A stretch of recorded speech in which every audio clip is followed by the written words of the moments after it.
Écoute, bonjour, j'espère que tout va très bien pour toi et ta famille. Écoute, moi, tout va très bien. J'aimerais savoir où tu en es avec ton diplôme d'organisateur de soirée.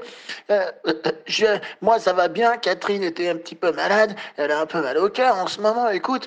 Mais bon, hier, on est allé à la foire et Emmanuel s'est acheté un beau cheval.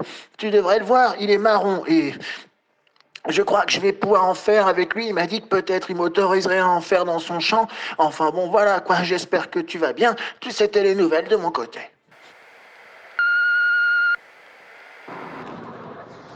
Bon, bah écoute, tu m'envoies ravi. Bon, mais je voulais te dire que dans les prochaines semaines, je risque de pas être trop joignable, alors je voudrais pas que tu t'inquiètes. En réalité, Nadège a fait un malaise en plein supermarché, alors j'ai appelé le vigile. Il s'est approché de Nadège et puis il semblait la reconnaître. Alors je me suis dit qu'il y avait quelque chose d'un petit peu bizarre, alors je me suis interposé entre les deux. J'ai dit, dis donc, c'est quand même pas, je vous trouve un petit peu familier tous les deux. Est-ce qu'il y aurait quelque chose que vous me cachez? Et là, le vigile s'est transformé en une espèce d'énorme soupière. Et je me suis dit que là, j'étais vraiment, vraiment en train de déconner. Alors, il y a quand même pas mal de gens de mon entourage qui m'ont suggéré de consulter un médecin. Et puis, de fil en aiguille, mais écoute, je vais rentrer à l'internat dans 3 semaines. Écoute, bonjour à nouveau. Eh ben, écoute, je vois que tu as des projets, c'est formidable. Comme j'ai l'impression que tu seras peut-être un peu plus disponible dans les 3 prochaines semaines avant de partir à l'internat, peut-être pourrais-tu m'aider. Voilà, je suis un peu dans le pétrin. Je suis toujours coincé en haut de l'échelle. Échelle qui elle-même est coincée à l'arrière d'un bus qui est en direction de Monaco. Donc, si tu pouvais me filer un petit coup de main, ça pourrait vraiment me sauver la mise. Merci.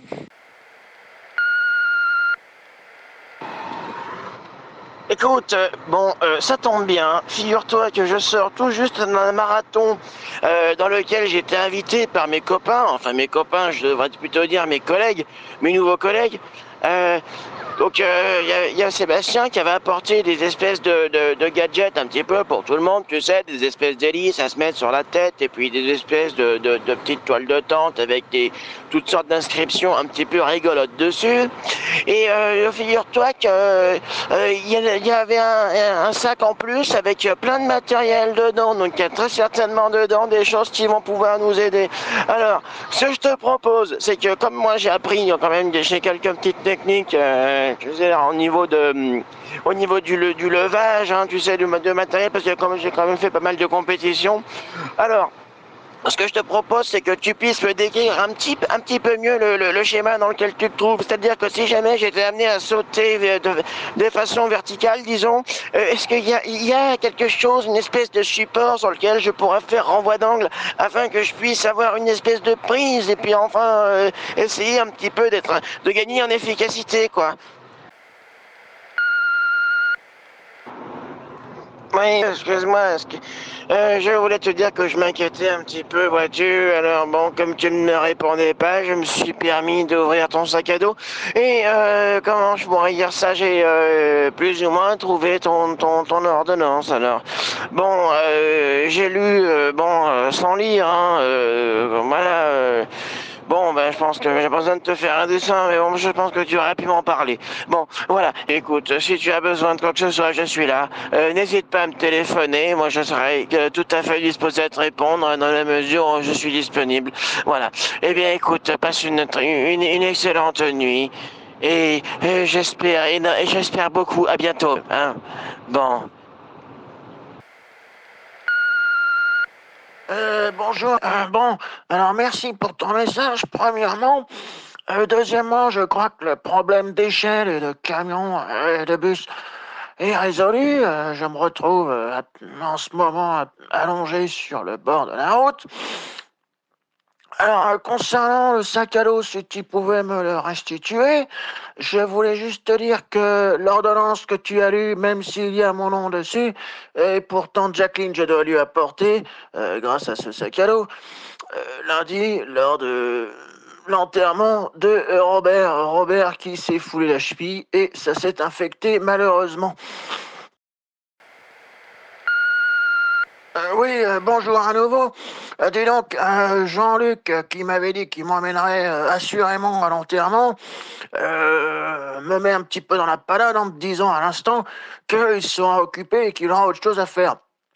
Donc, je me demandais si, déjà, d'une, tu y allais à l'enterrement, et de deux, s'il te restait une place dans la Passat, afin que nous puissions y aller ensemble, ce qui te permettrait par la même occasion de me rendre le sac à dos et le qui m'est dû. Merci.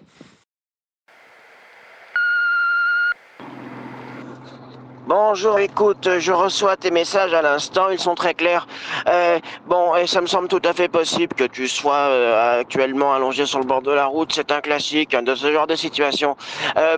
Concernant l'enterrement de Roger, je ne vais pas y aller par quatre chemins, je ne m'y rendrai pas. Je ne vais pas rentrer dans les détails, mais disons que lui-même n'a pas souhaité répondre à mes multiples invitations. D'autant plus que lorsque je lui ai filé un coup de main au mess de l'armée, j'avais l'impression d'être un petit peu le mec qui servait uniquement à replier le drapeau, quoi. Enfin bon, tu vois ce que je veux dire, quoi. Bon, cela dit, tu es quand même un bon copain et c'est vrai que ça pourrait être l'occasion pour moi de te rendre le sac à dos. Concernant ce sac à dos, je dois t'indiquer que j'ai bloqué la fermeture éclair. Non pas que j'ai voulu l'ouvrir, non, pas du tout, mais simplement j'ai voulu vérifier que ça fonctionnait correctement. Alors j'ai bloqué le système, mais ne t'inquiète pas, mon beau-frère est couturier, comme tu le sais. Alors je lui ai déposé le sac à dos, mais ne t'inquiète pas, j'ai récupéré le contenu que j'ai inséré dans un cabas. Donc, je te propose que lundi on se retrouve. Hein. Bon, bah là, moi, la Passat fonctionne, il n'y a pas de problème. Par contre, à 18h, je dois absolument me rendre au magasin de fourniture de bureau parce que, vois-tu, j'ai une commande qui date de plusieurs mois et je voudrais pas encore me mettre encore un délai d'une semaine pour rien, tu vois. Bon, écoute, je t'embrasse, je te souhaite un bon dimanche et puis je te dis à lundi. Bien, parfait, ça me semble être une excellente nouvelle. Bon, je parle surtout pour le voyage en Passat, pas vraiment pour le sac, mais bon, pour le sac, écoute, je sais que ton beau-frère se débrouille parfaitement bien. C'est juste que j'ai déjà le fils de ma concierge qui me l'a débloqué plusieurs fois sans avoir à devoir tout déchirer. Donc si tu pouvais t'abstenir de le donner à ton beau-frère, ça me permettrait de le donner au petit-fils de ma concierge afin qu'elle me le débloque dans les plus brefs délais. Pourrais-tu cependant me le procurer avant lundi, avant l'enterrement? Car finalement, je crois qu'il y a mes clés dedans et je ne pourrais pas rentrer chez moi sans mes clés, comme tu l'as bien compris. Bien, bon, je viens aux nouvelles. Est-ce que tu as pu enfin récupérer tes fournitures de bureau? L'enterrement de Robert s'est absolument passé d'une manière absolument fabuleuse, si on passe l'orage. Euh, c'est vrai que j'ai été un petit peu surpris de ne pas te voir dans mon allée pour aller à l'enterrement. J'ai pu finalement appeler André en catastrophe qui est venu me chercher et nous sommes arrivés, bon, une demi-heure en retard, mais bon, personne ne nous en a voulu.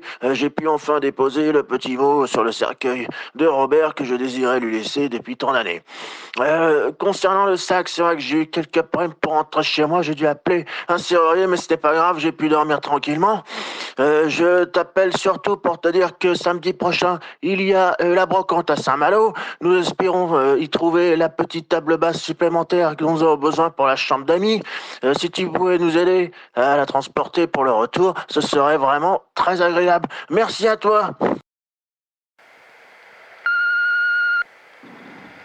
Oh, écoute, tu ne vas jamais me croire. Tu sais, au moment du départ, j'ai voulu insérer l'adresse sur le GPS que j'ai eu pour la Noël. Écoute, j'ai fait une mauvaise manipulation, je ne sais pas comment te dire, j'ai été transporté jusqu'au centre du village, devant une espèce de voûte.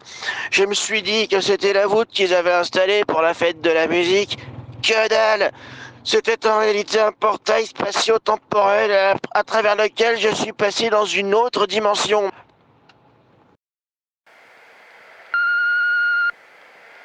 Bon, décidément, je n'arrive pas à t'avoir. Bref, Je ne suis pas sûr de t'avoir tout compris, j'espère que tout va bien. Je me demandais juste, là, cet après-midi, je dois aller chez le vétérinaire, je dois emmener Mirza, parce que bon, il y a eu un petit accident, j'ai voulu démarrer la tondeuse au garage et il s'avère que bon, elle était dessous. Le vétérinaire m'a dit qu'il ne devrait normalement y avoir pas de problème pour la guérir, sauf qu'il fallait payer l'avance, donc j'ai dû faire un virement. Tu te rends compte que ça n'a pas dû être facile pour moi, qui ne me débrouille pas déjà pas très bien avec l'informatique et toutes ces choses-là. Donc, je vais y aller cet après-midi, j'emmène Mirza. Par contre, au retour, si tu veux, je peux passer te voir pour récupérer le sac à dos, qui j'espère est toujours en bon état, hein.